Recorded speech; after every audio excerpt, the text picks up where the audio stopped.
So we're getting ready to wrap up this 5-part series and how to become a change leader. And the last section we're going to cover is 360-degree feedback, knowledge management and its role in change management, and just your own personal skills as a leader, how to lead change well, and how to take care of yourself and how to take care of others. So I hope you enjoy this last section of how to be a change leader. Next slide. So 360-degree feedback. What are the mechanisms and what are the measurements? All right, how to do it. So we talked about a little bit earlier, I shared Center for Creative Leadership, and I love that group. They did a study on these leaders and leading change and what they found successful and leaders who weren't so successful, what they did or didn't do. They found out that successful change leaders never assumed they had all the answers. It's easy to assume that because you're the leader of the change and you're thinking about it ahead of everybody else. So you think sometimes that can happen. It's human nature. It happens. They found that they asked those who were successful asked a lot of questions, gathered a lot of informal feedback as well as formal, and they were able to adjust along the way and make those adjustments. And that incremental feedback loop, adjustment, feedback loop, adjustment made all the difference. Those leaders who did not succeed didn't ask questions, didn't gather information, which left them without knowledge that they needed to make the appropriate adjustments. So that is a really critical thing to not let go, to not forget. Some of the principles, as you're thinking about it, is timing is constant, and it's really important that's the differentiator, is the timing and the consistency. So you really want to think about before, during, and after, and think about building your coalition. You're asking a lot of questions there, a lot of concerns there. As you're interfacing with your stakeholders, you're getting feedback in that way. And it's consistent. You don't just start off and talk to your stakeholders and then let them go for months. You are talking to them consistently. So that is a great way to gather feedback. And you can be consistent about it too, because every time you are planning to talk to them, you're getting that feedback. You want to address both what they think and how they feel about the change. Remember, the change curve is an emotional journey. You can tell how far your people are through the change curve if you ask the right questions. Then you can use the techniques that we've been talking about to help them move through the curve. So next, we want to always communicate what adjustments that you made. This is another differentiator. What happens is people will gather the feedback, but then they won't share with anyone what the feedback was and what they're doing to change things. Nobody wants to learn the negative stuff about what's going on, but that is exactly what's so powerful about feedback and about doing it differently, is that you're communicating when you share what we did well and what we need to work on, what our opportunities are. And what we're going to do differently is you're saying, I'm going to be accountable to the things that you told me. I heard what you said, and I'm going to actually do something about it. And you can ask me later how it's going. There's such a very powerful about that. It builds trust. And remember, trust is what we're trying to do, is we're building trust and helping people move through change by helping build trust. I don't know how many times this has happened to you, but you've given feedback and you never heard back. Did anyone read it?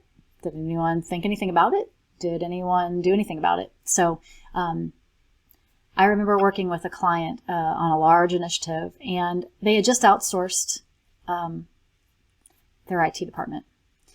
Talk about change. 2/3 were outsourced, so it was really difficult. They had done a few surveys throughout the program.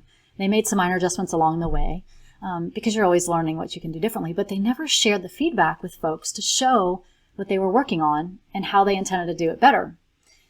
It was such a difficult change, and it was so painful. Sure, things changed, but it went unnoticed, and they couldn't understand why. So sharing feedback results, differentiator. It demonstrates in actions what you're saying. So as far as approach, how do you gather feedback? There's a couple ways to do it. We've talked about a few already. The key is knowing your audience and ensuring you capture ways that they would appreciate it. Sometimes you have to do a survey. You have a large audience.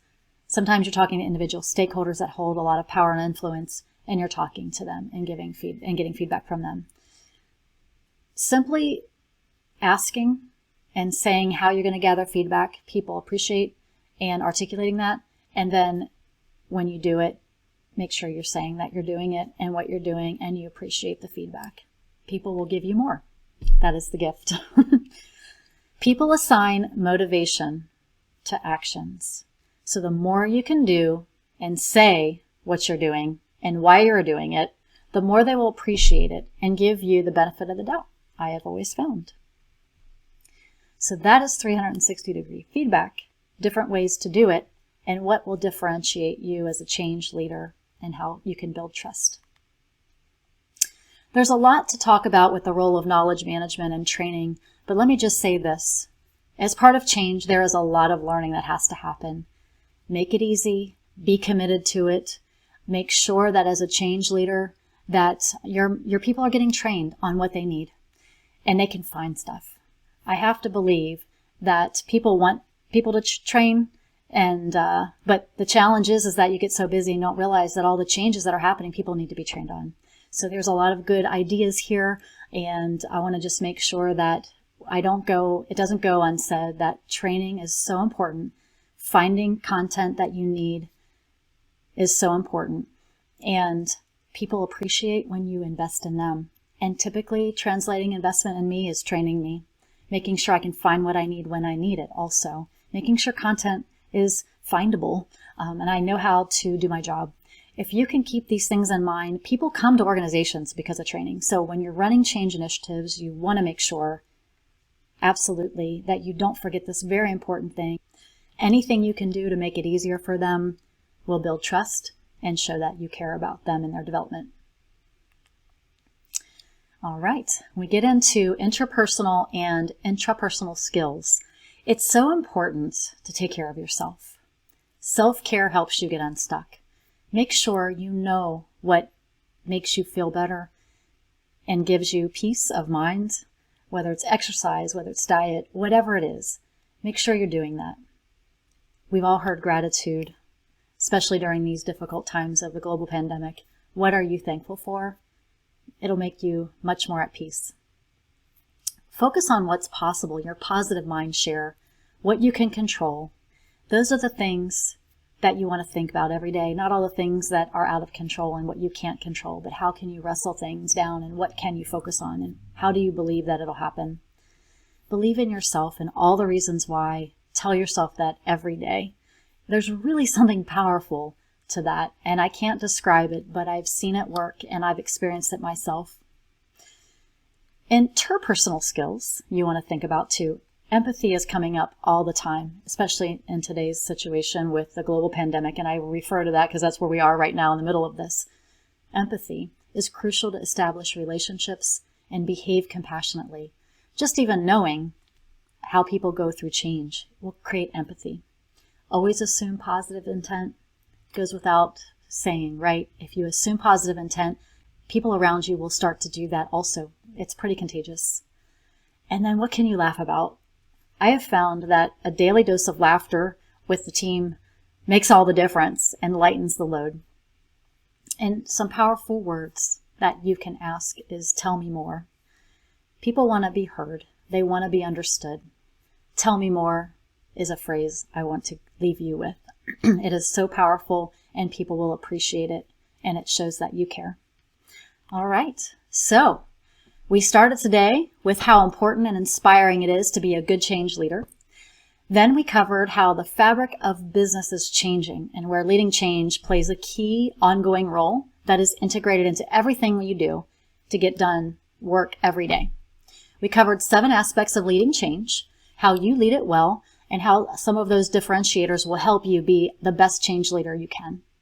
Whether you're an executive, a frontline manager, or an individual contributor, you can be a change leader. The principles of being a good change leader are simple, but they're not easy. It does take work, but the effort is so worth it and it is so gratifying. You can't do everything, but you can start by doing something. I'm Tammy Daugherty, and remember, you can be a great change leader no matter who you are, no matter your role. Thank you.